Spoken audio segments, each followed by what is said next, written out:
Assalamualaikum warahmatullahi wabarakatuh.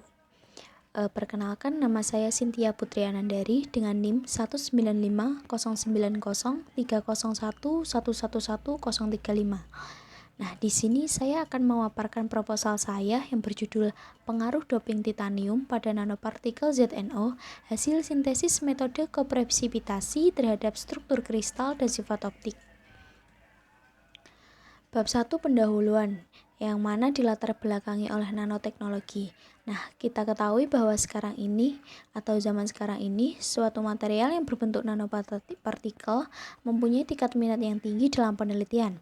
Nah, aplikasi dari nanomaterial sendiri sangat luas sehingga penelitian tentang nanomaterial seringkali banyak dilakukan untuk memudahkan dan menghasilkan bermacam-macam produk yang lebih baik lagi.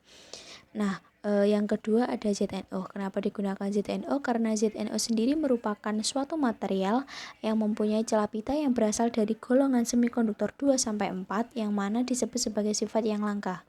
Nah, selain itu, keunggulan yang dimiliki ZNO sendiri mampu mensintetis semua struktur morfologi yang dimiliki nanomaterial seperti nanorod, nanotube, nanoseed, dan nanowire. Nah, pada pendopingan digunakan logam transisi titanium, yang mana logam transisi titanium mempunyai keunggulan yaitu memiliki konduktivitas listrik yang sangat tinggi. Selain itu, titanium juga mempunyai bentuk kristal yang serupa dengan ZNO. Nah, pada pendopingan kali ini digunakan metode kopresipitasi. Nah, kenapa digunakan metode kopresipitasi? Karena metode ini memiliki keunggulan pada prosesnya ia memakai suhu yang rendah. Selain itu, membutuhkan waktu yang singkat untuk meninjau ukuran dari partikel nano itu sendiri. Nah, yang kedua ada rumusan masalah.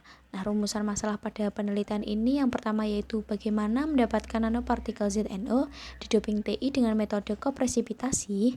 Yang kedua, bagaimana pengaruh variasi konsentrasi doping TI terhadap struktur kristal dari nanopartikel ZNO. Yang ketiga, bagaimana pengaruh variasi konsentrasi doping TI terhadap sifat optik dari nanopartikel ZNO. Nah, untuk tujuan penelitiannya sendiri, yang pertama untuk mendapatkan nanopartikel ZNO di doping TI dengan menggunakan metode kopresipitasi. Yang kedua, untuk mengetahui pengaruh variasi konsentrasi doping TI terhadap struktur kristal dari nanopartikel ZNO. Nah, yang ketiga, untuk mengetahui pengaruh variasi doping TI terhadap sifat optik dari nanopartikel ZNO.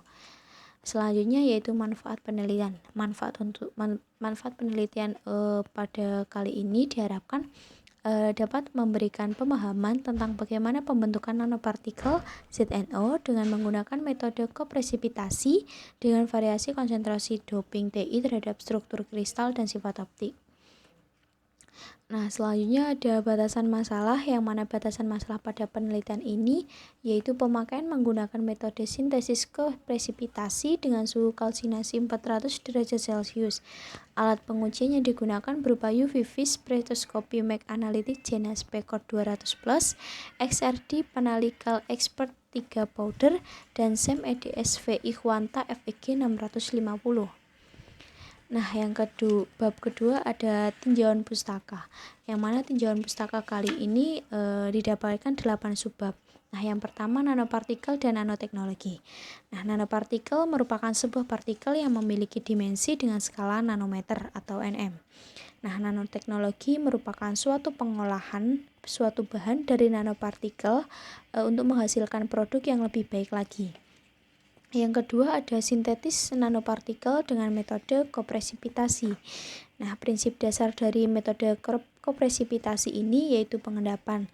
Nah, di mana pengendapan bahan dasar yang digunakan akan dilarutkan dengan menggunakan pelarut yang kemudian ditunggu hingga didapatkan sebuah endapan.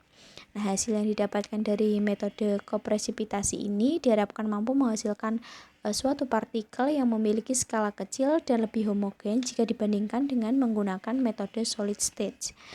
Nah, yang ketiga ada zinc oxide atau ZNO.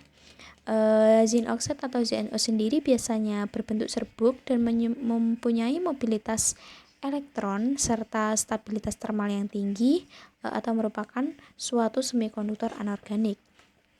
Nah, akibat adanya kombinasi ZnO dengan material yang lain diharapkan bisa membentuk suatu semikonduktor yang mana dapat meningkatkan performa material dengan baik. Nah, yang keempat ada titanium. Titanium sendiri merupakan logam transisi dengan nomor atom 47,90 yang mana biasa disimbolkan dengan Ti. Nah, titanium sendiri memiliki banyak sifat yang diunggulkan. Karena apa? Karena titanium sendiri memiliki lapisan oksigen yang tipis, mampu menyelimuti permukaannya sehingga dia memiliki ketahanan korosi yang baik. Nah, yang kelima ada band gap. Band gap atau pita terlarang sendiri merupakan suatu celah pita energi yang mana memisahkan elektron pada pita valensi dan pita konduksi. Nah, yang keenam ada X-ray diffraction atau XRD yang mana merupakan suatu metode atau alat yang digunakan untuk mengetahui struktur kristal, perubahan fase, dan derajat kristalinitas yang dihasilkan dari bahan yang digunakan. Nah, yang ketujuh ada SEM atau Scanning Electron Microscopy. Nah, SEM sendiri merupakan sebuah alat yang mana mampu menampilkan citra gambar dengan resolusi yang tinggi dari hasil berupa sebuah permukaan dari sampel dari sebuah material tersebut. Nah, selanjutnya ada UV-Vis spektroskopi. Nah, spektroskopi UV-Vis ini merupakan suatu teknik pengukuran dalam melakukan perekaman spektra serapan yang berbeda dengan menggunakan bantuan sinar ultraviolet atau UV dan juga cahaya tampak. Nah, spektrofotometer UV-Vis memiliki fungsi untuk mengukur intensitas cahaya yang melalui lautan sampel dalam kurvet. Setelah itu akan dibandingkan dengan intensitas cahaya yang belum melalui sampel. Nah, selanjutnya bab 3 metodologi penelitian. Nah, pada bab 3 kali ini terdapat tiga subbab. Yang pertama ada tempat penelitian, bahan dan alat penelitian, dan tahapan penelitian. Untuk tempat penelitian sendiri terdapat dua. Yang pertama, sintesis dilakukan di Laboratorium Biofisika dan Fisika Material jurusan Fisika Universitas Brawijaya. Dan untuk pengujian dilakukan di Laboratorium SEM-XRD di lantai 1 Gedung Balai Senat Universitas Brawijaya. Nah, selanjutnya ada bahan dan alat penelitian. Nah, untuk bahannya sendiri ada ZnCH3COO2 kali dikalikan 2H2O atau zinc klorida dihidrat.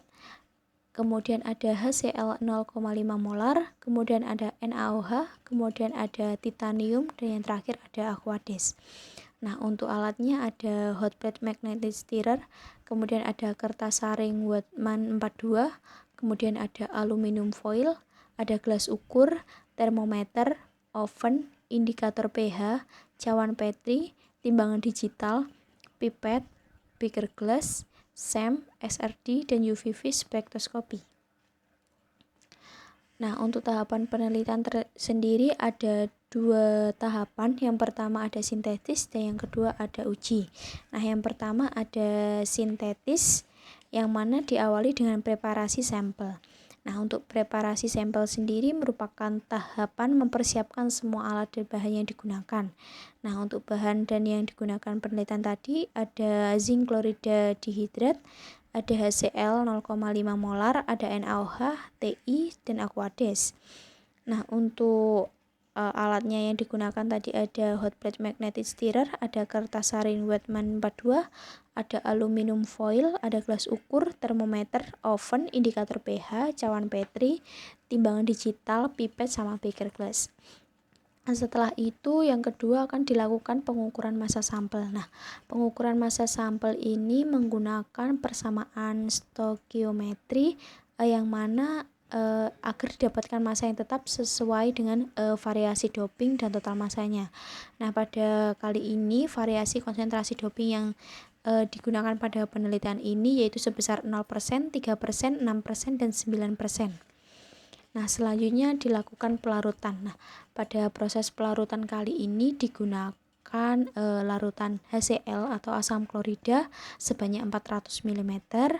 Kemudian setelah dilakukan pelarutan, maka selanjutnya itu dititrasi dengan menggunakan larutan NaOH. Nah, setelah pelarutan selesai dilakukan stirring larutan. Nah, stirring larutan sendiri itu dilakukan dengan mencampurkan larutan yang dititrasi. Selanjutnya dilakukan stirring dengan menggunakan hot plate magnetic stirrer. Nah, proses stirring ini dilakukan dengan mengatur suhu yang digunakan pada pendataan ini berkisar 85 derajat Celcius selama 4 jam hingga larutan tercampur secara homogen. Nah, setelah stirring larutan yaitu pengendapan. Nah, pada pengendapan ini sampel yang telah di stirring tadi didiamkan selama 4 jam. Untuk selanjutnya dilakukan pengendapan pada suhu ruang selama 24 jam. Nah, proses pengendapan ini dilakukan pada breaker glass yang ditutup dengan aluminium foil yang mana ditutup agar tidak ada kontaminasi dari luar atau lingkungan. Nah, selanjutnya ada penyaringan. Nah, pada proses penyaringan ini dilakukan dengan menggunakan kertas saring Whatman 42. Pada proses ini juga dilakukan agar dapat memisahkan antara endapan yang dihasilkan dengan cairan yang digunakan pada proses sebelumnya. Nah, selanjutnya ada proses annealing, yang mana proses annealing sendiri itu proses pemanasan yang dilakukan menggunakan bantuan oven. Nah, pada proses annealing sendiri dilakukan kurang lebih 3 jam dengan menggunakan suhu sebesar 90 derajat Celcius. Nah, yang terakhir ada kalsinasi. Nah, kalsinasi sendiri merupakan proses akhir dari sintesis, yang mana ini merupakan pembentukan struktur kristal dan pemurnian dari sampel zat-zat kontaminan yang tidak diharapkan nanti. Nah, proses kalsinasi ini menggunakan tungku tanur dengan suhu sekitar 400 derajat Celcius selama kurang lebih 3 jam. Nah, selanjutnya yaitu ada pengujian atau karakterisasi. Nah, untuk tahapan pengujian atau karakterisasi ini terdapat 3. Yang pertama ada UV spektroskopi, yang kedua ada X-ray diffraction, sama yang ketiga ada scanning elektron mikroskopi atau SEM.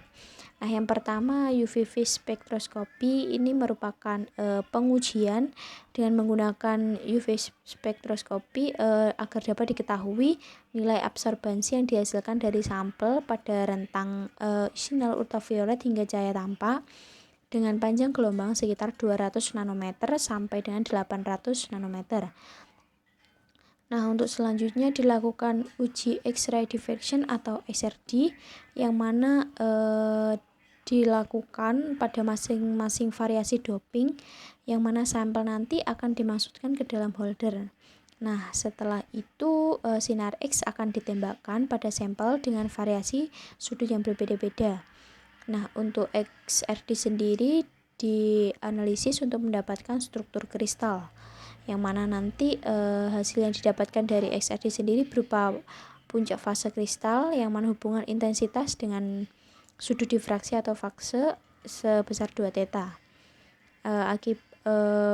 Hasil dari hubungan tersebut diakibatkan karena adanya interferensi.